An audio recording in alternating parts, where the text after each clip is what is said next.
In this video, I will show you how to fix Rockstar Games Launcher not working.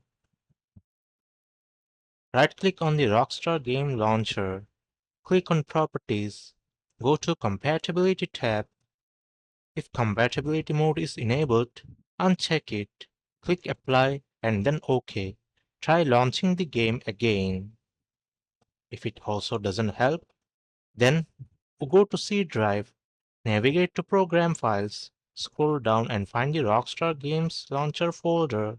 Rename the folder to something else, like at the end of the Rockstar Games Launcher, you can add underscore backup.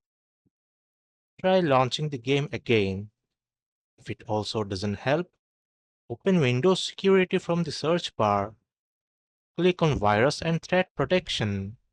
Select Manage Settings under Virus and Threat Protection Settings.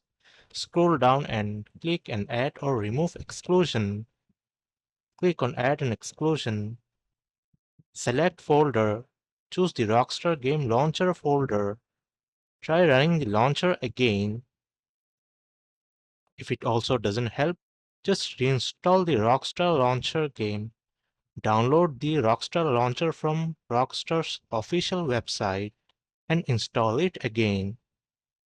That's it. Your Rockstar game launcher should now be working properly. If this video helps, like, share, and subscribe.